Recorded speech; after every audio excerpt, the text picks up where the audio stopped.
Assalamualaikum Buya. Waalaikumsalam warahmatullahi wabarakatuh. Saya hamba Allah dari Cilacap mau bertanya Buya.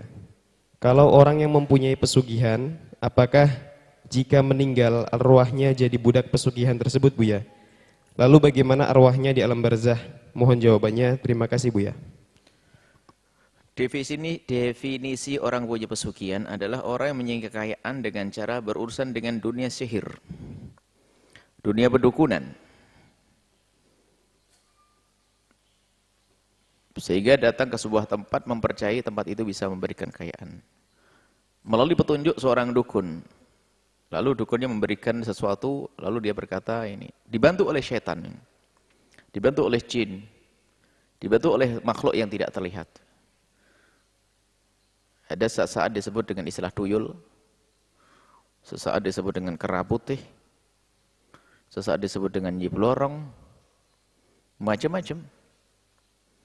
Tapi sebetulnya intinya adalah mereka sudah keluar daripada keyakinan bahwa yang memberi rezeki adalah Allah.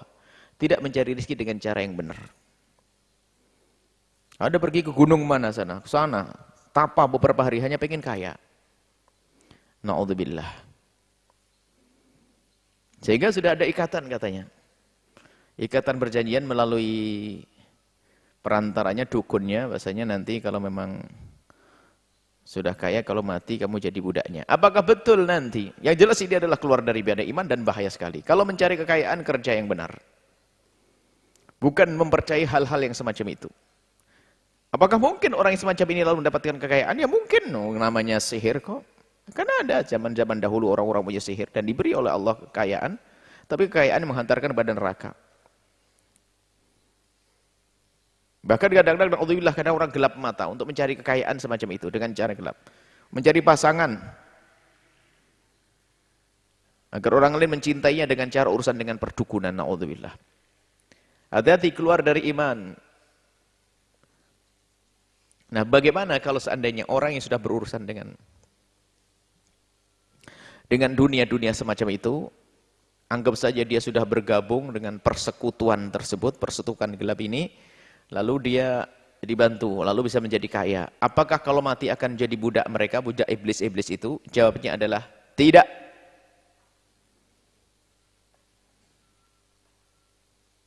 Itu kan cerita yang dibuat oleh dukun-dukun itu. Jawabnya tidak menjadi budaknya iblis. Jawabannya adalah dia mendapatkan siksa di alam barzah. Kok jadi budaknya iblis? Nanti suruh di atas bukit sana, sejuk tempatnya nanti. Enggak ada itu semuanya. Tidak menjadi budaknya iblis. Tidak langsung pergi ke Gunung Kawi sana, enggak, atau ke gunung mana itu enggak ada. Jadi dia masuk alam baru, yaitu alam barzah, disiksa dan tidak ada iman, siksa yang tidak kira-kira. Maka jangan percaya dengan kepercayaan sebagian masyarakat kalau sudah pernah ilmu punya pesugihan nanti nanti kalau mati akan jadi budaknya. Oh enggak. Kalau mati akan mendapatkan siksa dari Allah Subhanahu wa taala. Nah, hati-hati ini, jangan salah. Keyakinan yang harus dibangun begini. Menjadi budaknya. Kalau menjadi budaknya gimana? Enggak mati dong, enggak. Terus kemana arahnya? Malaikatnya. Itu adalah bahasanya orang tidak beriman atau bahasa sinetron yang pernah dilihat atau film-film itu. Langsung jadi budak pesugihan dan sebagainya. Enggak ada itu semuanya. Orang meninggal tidak menjadi budak. Budaknya setan-setan itu. Di dunianya jadi budaknya setan. Dia patuh dengan petunjuk setan. Kalau sudah mati, memetik buahnya, yaitu disiksa di alam barzah. Sebelum disiksa di neraka nanti. Na'udzubillah, seperti itu. Dan bisa saja itu adalah termasuk. Karena kalau sudah benar-benar meyakini bahwasanya seperti itu, keluar daripada iman, dia disiksa seperti orang-orang kafir yang lainnya. Na'udzubillah. Jadi enggak. Dan enggak ada roh gentayangan. Enggak ada roh. Enggak ada yang berubah jadi monyet. Sebab ada sebuah keyakinan. Dan saya mendengar sendiri karena di lingkungan masyarakat kami. Jadi ada sebuah tempat itu ada kera, banyak kera. Jadi kalau sudah anaknya itu berurusan, suatu ketika kalau dia berurusan dengan dunia pesugihan, nanti kalau mati akan jadi kera di situ. Makanya kalau kamu ingin lihat bapakmu ke sana, ada satu kera, pas dia datang, kera datang. Wah, itu bapakku. Padahal keranya datang minta makan dia, bukan karena dia bapaknya. Tapi anehnya dipercaya ini, dan saya dengar kepercayaan semacam ini. Saya orang Jawa Timur. Saya dengar dan bahkan kadang keluar dari kalimat ini dari orang-orang yang mereka punya iman dan sebagainya. Enggak ada itu, enggak ada kera ya kera dari dulu. Dipegang ya kera beneran. Taruh kerangkeng ya kera. Taruh apa kerangkeng apa kerangkeng? Ditaruh di kurung ya tetap jadi kera, enggak ada. Enggak ada berubah jadi bapaknya. Suruh lihat di sumur yang ada bapaknya. Oh gambarnya dia ya di sumur.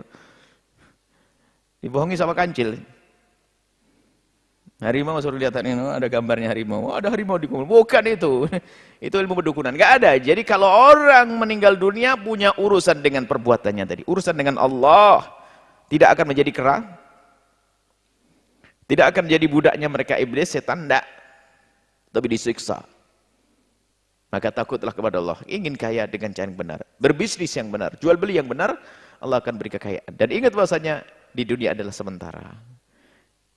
Kayalah untuk keselamatan nanti di akhirat. Dan harus kita hubungkan kehidupan kita di dunia dengan kehidupan nanti di akhirat. Wallahu a'lam bishawab.